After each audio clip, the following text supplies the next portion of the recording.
time to dig up the main ideas. I'm Sparky, and we're about to fetch a quick summary of becoming a master tour guide: personality, professionalism, and presence. To begin our journey into becoming a master tour guide, we must first understand the fundamental structural framework that holds a professional tour together. In this industry, we refer to this skeletal framework as the blueprint.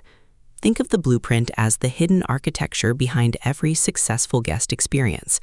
Just as the human body relies on a skeleton of 206 bones to stand upright, move with purpose, and maintain its shape, a tour requires a solid internal structure to function effectively. Without this skeleton, a tour is merely a collection of random facts and movements. With it, the experience becomes a cohesive and professional narrative. It is important to clarify that the blueprint is not a physical document or a script that you carry with you while you are out in the field. You won't be looking at a piece of paper while you are explaining the history of an archaeological site or pointing out a rare bird in the jungle. Instead, the blueprint is a mental model that lives in your mind. It is for you, the guide, to understand exactly how a tour functions behind the scenes from the moment it begins until the moment it ends. When you first meet your guests, perhaps picking them up at the airport or meeting them at a resort, the blueprint is already at work. It guides you through the initial introduction, the transition into the vehicle, the flow of information during the drive, the main event at the destination, and finally, the closing of the tour. By internalizing this skeletal framework, you ensure that you never feel lost or uncertain about what comes next. Even when the tour is finished in your mind, the blueprint has helped you navigate the complexities of guest interaction and logistics with ease. Understanding the blueprint allows you to see the tour as a series of interconnected parts rather than just a day at work. It transforms the profession from a simple task of taking people from point A to point B into a complex, well-oiled machine. As you develop your skills, you will learn how to take specific aspects of your destination and integrate them into this framework. This internal map ensures that every movement you make and every story you tell serves a specific purpose in the overall guest experience. By mastering this skeletal framework, you gain the confidence to lead, knowing that the foundation of your tour is strong, organized, and ready to support the vibrant personality and knowledge you bring to the table. This is the first step in moving from being just a guide to becoming a master of the craft. To truly excel as a master tour guide, you must master 3 fundamental pillars: personality, attitude, and aptitude. These 3 elements form the internal software that makes the skeletal blueprint of a tour come to life. Think of them as the engine that drives your professional presence and determines how guests perceive their entire experience. First, let's consider personality. This is defined as the complex set of characteristics and emotions that distinguish one individual from another. In the context of guiding, your personality is your first point of contact with a guest. It manifests in the way you think, behave, and display your emotions. While every person has a different natural disposition, some are born extroverts, while others are more analytical or quiet, a successful guide cannot afford to be dull. You must be vibrant and approachable. If you are naturally shy, the profession requires you to work on breaking out of that shell. A guide who is vibrant and engaging creates an environment where guests feel excited to learn. Your personality is essentially the who you are that you present to the world every single day. Next is attitude, which is perhaps the most critical pillar because it represents your state of mind. It is your belief system and the feeling you hold toward a person, a situation, or an idea. Your attitude is a choice, and it dictates how you handle every challenge on the road. A master guide views the world through a glass-half-full lens. As the teaching materials emphasize, you must love what you do, you must love your country, and you absolutely must love people. If you do not genuinely like people, it will eventually show, and guests will sense the lack of sincerity. A professional attitude means arriving at work with a smile and a positive mindset, even when you are tired or facing personal stress. It's about being proactive and telling yourself, yes, we can do this, rather than focusing on limitations. Your attitude shows guests what kind of person you are and how much you care about their experience. Finally, we examine aptitude. While we often think of aptitude as raw talent, in the guiding profession, it is the direct consequence of your personality and attitude. Aptitude is your capacity to learn, grow, and acquire new skills. If you possess a negative attitude or a closed personality, your ability to absorb new information about history, archaeology, or wildlife will be severely limited. However, if you are curious and positive, your aptitude allows you to become a fountain of knowledge. It is the pillar that determines what you can achieve and how you can develop into a trainer for the next generation. When you synthesize these three, you create a powerful professional presence. Your personality tells the guests who you are, your attitude shows them what kind of person you are in action, and your aptitude proves what you can do and how much you have mastered your craft. By constantly refining these three pillars, you transform from a simple escort into a vibrant, progressive professional who can lead with confidence and leave a lasting positive impact on every guest you meet.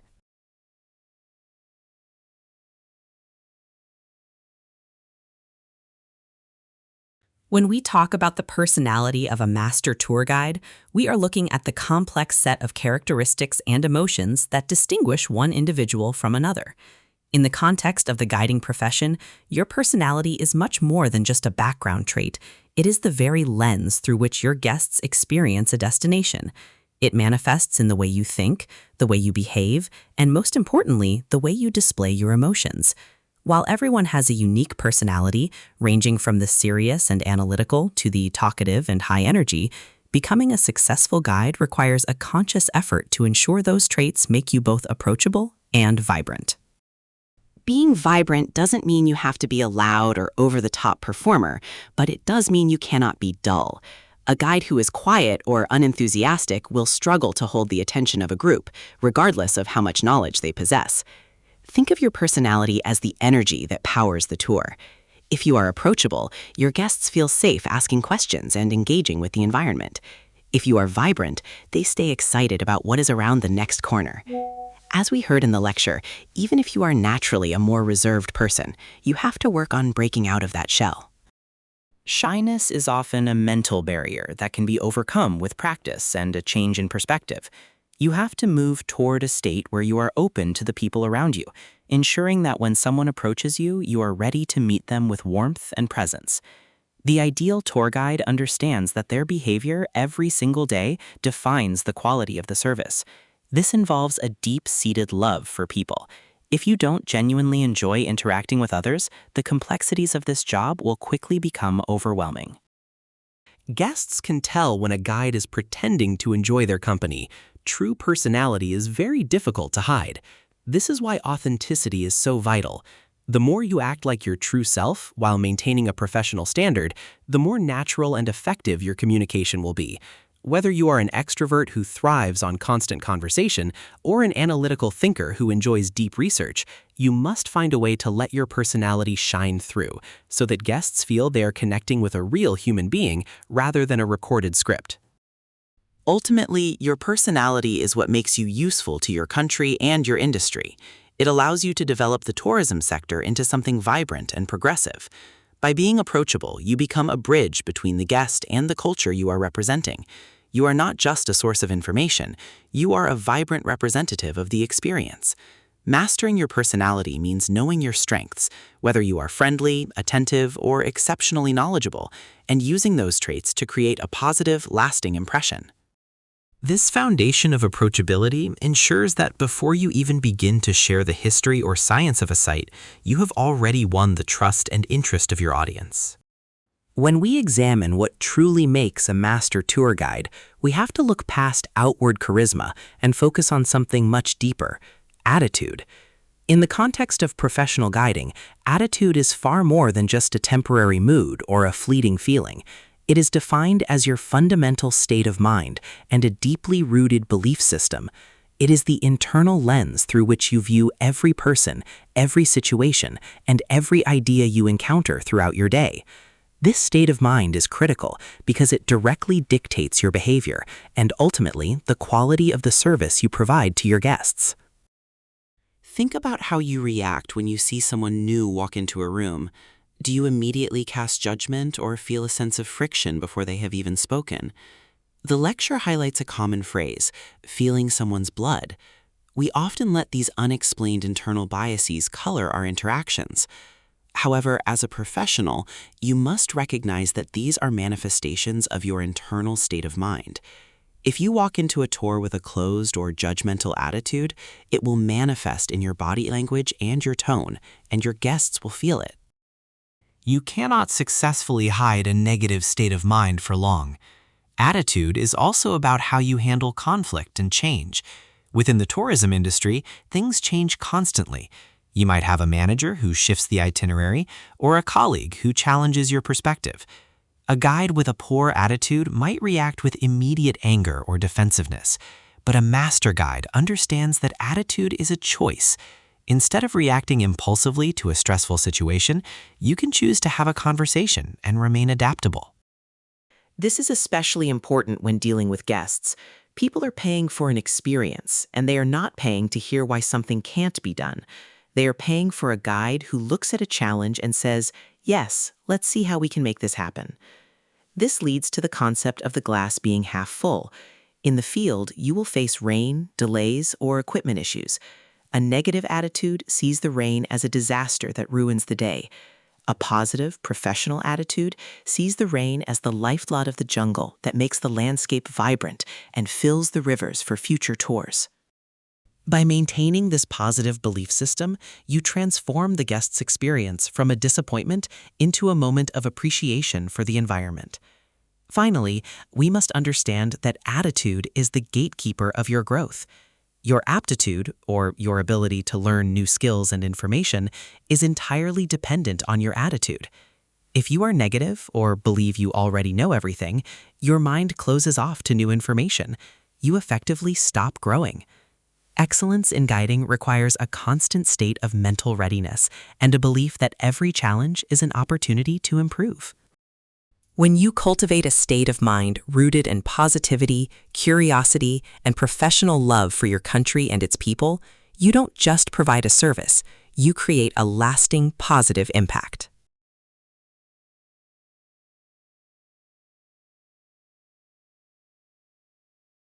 When we talk about the 3 pillars of a guide's success, aptitude is often the most misunderstood. While personality defines who you are and attitude describes your state of mind, aptitude represents the direct consequence of those 2 factors. It is essentially your capacity to learn, grow, and achieve.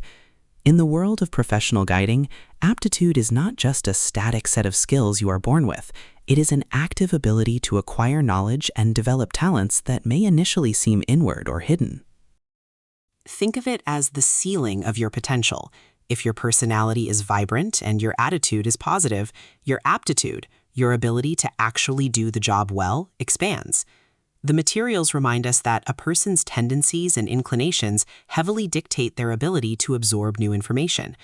If you approach a training session with a negative attitude or a personality that is closed off to others, you create a mental barrier.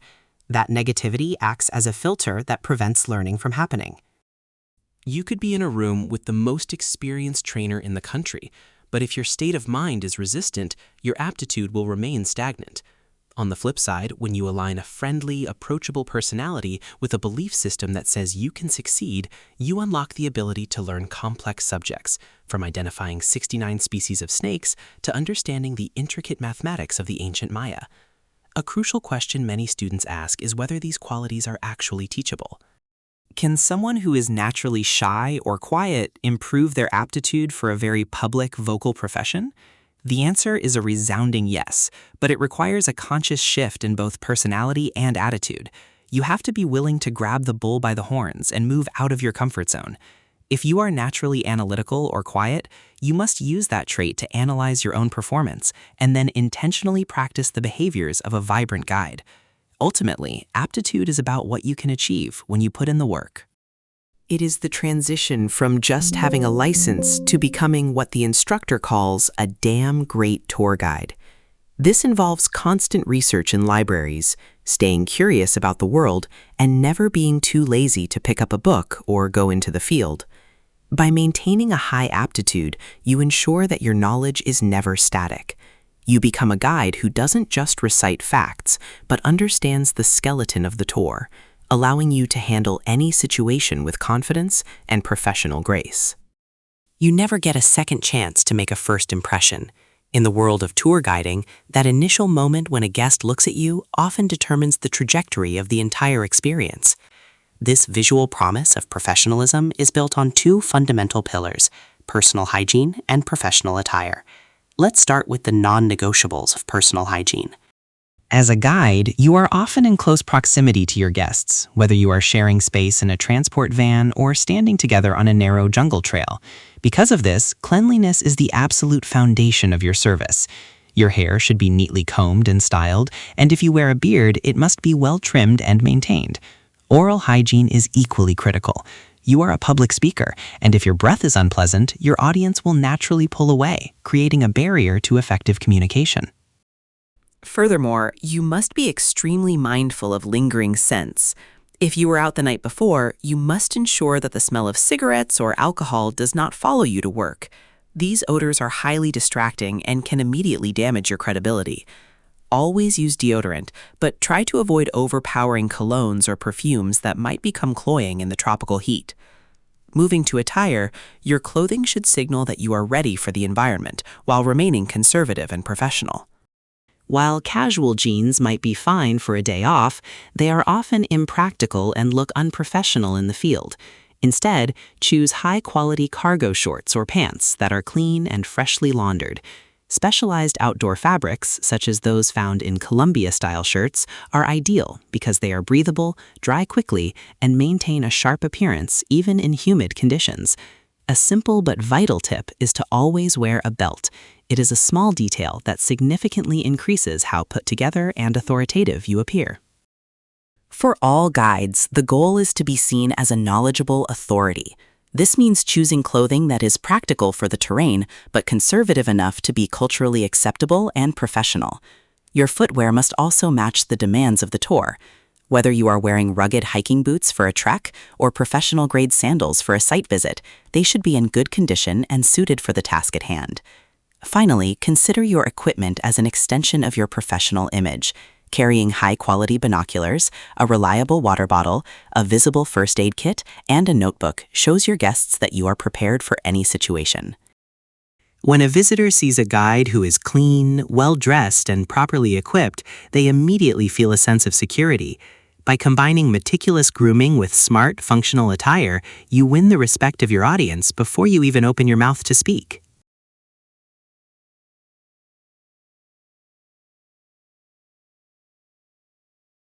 In the diverse world of tourism, the term guide is a broad umbrella that covers several distinct roles, each with its own set of responsibilities, requirements, and levels of expertise. Understanding these distinctions is crucial for anyone looking to enter the profession, as it helps you identify where your skills best fit and what legal certifications you may need. We begin with the docent. Docents are typically found in museums, visitor centers, historical sites, or specific local neighborhoods. Often, these individuals provide presentations on a voluntary basis, driven by a deep personal passion for the subject matter, rather than a paycheck. A docent might walk you through an exhibit, explaining the history of a river or the significance of a specific painting. While they are invaluable for their storytelling and historical knowledge, in many regions, including Belize, a docent is not the same as a certified professional guide. However, many people use the docent role as a stepping stone, eventually taking formal courses to transition into full-time professional guiding. Once you move into the professional, certified realm, you encounter the site guide. As the name implies, a site guide is a professional who works exclusively at a specific location. If you visit a major archaeological site like Sunantanich or Karakol, you will often find guides who are stationed there every day. Their knowledge is deep and hyper-focused on that one location. They are licensed and certified, but their authority to guide is generally tied to that specific geographic area. Closely related to the site guide is the specialized guide. The major difference here is that a specialized guide's role is defined by a specific skill or subject rather than a physical location. These guides have undergone rigorous additional training to master a particular discipline. This includes cave guides, rock climbing instructors, fishing guides, and dive masters. For example, a specialized birdwatching guide must do more than just point out a bird. They must be able to recognize species by their song, their flight patterns, and their silhouettes from a distance. These specialists are often sought after by high-end groups who want an expert level of detail that goes beyond general knowledge. Next, we have the general guide, who is often considered the most employable of all the types. A general guide is a jack of all trades. They possess a strong working knowledge of many different areas, including history, botany, archaeology, and wildlife. While they might not have the hyper-specific certification of a dive master, they are versatile enough to lead tours through jungles, down rivers, and across various historical sites. A good general guide is characterized by a constant curiosity and a desire to research and learn about everything they encounter. Finally, it is important to distinguish these roles from the escort. An escort is someone who accompanies visitors from one destination to another, often handling the logistics of the trip, such as transportation and scheduling. While an escort is vital to the guest experience, they do not always have the legal authority to conduct a tour at a specific site. In many cases, an escort will drive a group to a national park, but must then hire a site guide or a general guide to lead the actual presentation. Understanding these layers helps ensure that every professional knows their boundaries and respects the specialized knowledge that each role brings to the guest's journey. Effective public speaking for a tour guide isn't about becoming a polished politician or a rehearsed actor. It is about the art of natural conversation, scaled up for a group. When you stand before your guests, your primary goal is to be yourself. If you try to act like someone else or imitate a style that isn't yours, your true personality will eventually peek through, and that inconsistency can break the trust you have built with your audience. Think of your presentation not as a formal lecture, but as a lively discussion with a group of friends. One of the most powerful tools in your arsenal is eye contact. It is the most direct way to acknowledge that your guests are real, interesting human beings, rather than just a nameless crowd. You should never find yourself staring at the empty space above their heads, the ground at your feet, or the trees behind them. Instead, look people directly in the eye. This creates a sense of intimacy and shows that you are fully present. It is also crucial to distribute that attention fairly. If you find yourself only looking at one person, perhaps someone who seems particularly engaged or friendly, you risk making the rest of the group feel neglected. By scanning the entire group and making brief, meaningful eye contact with everyone, you fulfill their need to feel special and included in the experience. Communication also relies heavily on the specific language you use. While English is the primary language for tours in Belize, you have to be mindful of technical jargon. Whether you are discussing the complex mathematics of the Maya, the intricacies of a coral reef, or the specific names of jungle flora, you must be able to translate technical terms into something your audience can actually grasp. If you must use a specialized word, interpret it immediately. You want to appear knowledgeable, but never at the expense of being understood. A guide who uses big words just to sound smart often fails to reach the hearts and minds of their audience. Another major pitfall is the memorized script. When you recite a speech word for word, you lose the ability to be spontaneous. If a guest interrupts you with a question, a guide who relies on a memorized riff might lose their place entirely. Instead, use your mental blueprint. Know your facts so well that you can deliver them naturally and in an impromptu fashion. This allows you to adjust to the mood of the group and makes the experience feel authentic rather than manufactured. Finally, your physical presence tells a story. An effective speaker is enthusiastic and sincere. Your tone should be vital and strong, reflecting your genuine passion for the subject. Avoid distracting mannerisms like shuffling your feet, playing with a pen, or constantly checking your watch. These habits signal to your audience that you are bored or unprepared. Remember, it is also perfectly okay to say, "I don't know." If you are asked a question and you aren't sure of the answer, never try to shoot the bull. Guests respect honesty. Tell them you will find the answer and get back to them, then follow through later at the resort or in the van. This reinforces your professionalism and keeps the communication sincere.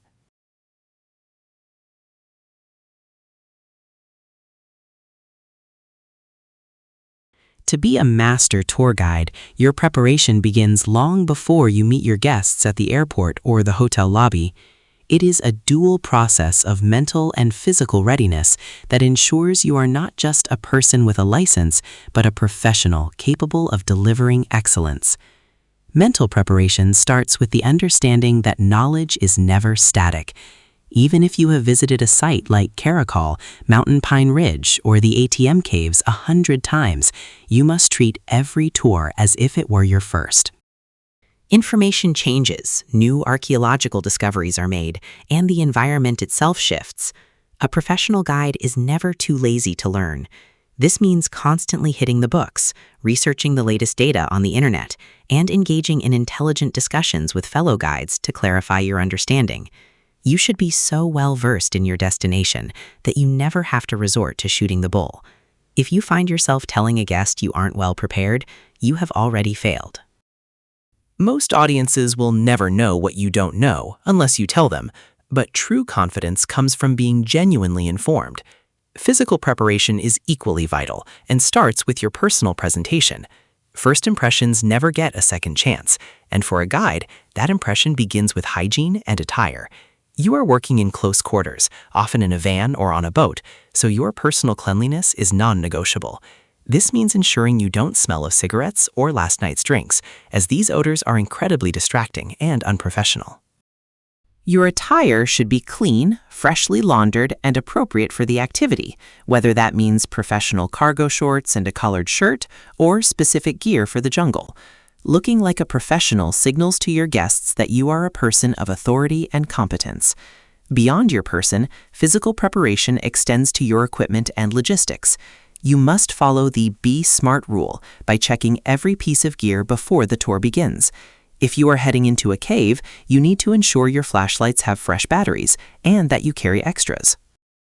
A failure in equipment, like a dead light in the middle of a dark cavern, isn't just a minor inconvenience, it is a potential disaster.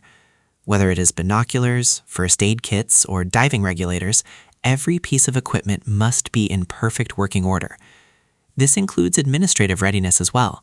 You must verify that your guide license is visible and that the vehicle's insurance and transit stickers are up to date. Finally, just before you slide that van door open to welcome your group, you must perform a final mental adjustment. Check your state of mind, put on a sincere smile, and ensure you are projecting an enthusiastic, positive attitude. This final moment of preparation is what transforms a simple greeting into a powerful first impression that sets the tone for the entire journey. Managing audience interaction is where your personality, attitude, and preparation finally converge to create a lived experience for your guests. The ultimate goal of any guide is to be accepted by their audience, and this acceptance depends heavily on how you engage with them throughout the journey. One of the most powerful tools at your disposal is eye contact. You should never find yourself speaking to the floor, the sky, or the empty space next to your group. Instead, look at your guests directly. These are real people who have traveled far to be with you, and by looking them in the eyes, you treat them as the warm, friendly, and interesting human beings they are. Effective interaction also requires a keen sense of social dynamics. You must ensure that everyone in your group feels special and included. This means avoiding the common mistake of focusing all your attention on one or two people who seem the most engaged or attractive. A master guide knows how to read the room. For instance, if you are guiding a couple, it is often wise to direct your initial questions or comments to the woman first. This subtle gesture of respect ensures that everyone feels seen and helps prevent any unintended awkwardness or jealousy. You are not just a source of information, you are a facilitator of a shared social experience. Furthermore, your presentation should always feel natural and impromptu. While you must have a deep well of knowledge to draw from, you should never sound like you are reciting a memorized script. Guests lose respect for a guide who sounds robotic or relies too heavily on notes. Instead, your delivery should feel like a conversation with friends. If a guest asks a question you cannot answer, never try to make something up or shoot the bull. It is far more professional to admit you do not know the answer and offer to look it up later. This honesty builds trust and reinforces your credibility. As the tour comes to an end, the way you close is just as important as the first impression. You should aim to finish while interest is still high, leaving your guests wanting a little more rather than waiting for you to stop talking. A memorable closing often involves a punchline, a philosophical statement, or a call to action that gives the experience a deeper meaning. For example, if you have spent the day at an archaeological site, you might remind your guests that the Maya were a progressive people whose mathematical and celestial systems still influence us today. Or, if you have been in the jungle, you might encourage them to join a conservation group back home to protect the natural beauty they just witnessed. Ending with a positive, impactful message ensures that your guests carry the spirit of the tour with them long after they have returned home. Your final words should be delivered with a tone that is vital, sincere, and friendly, cementing your role as a true master of the profession.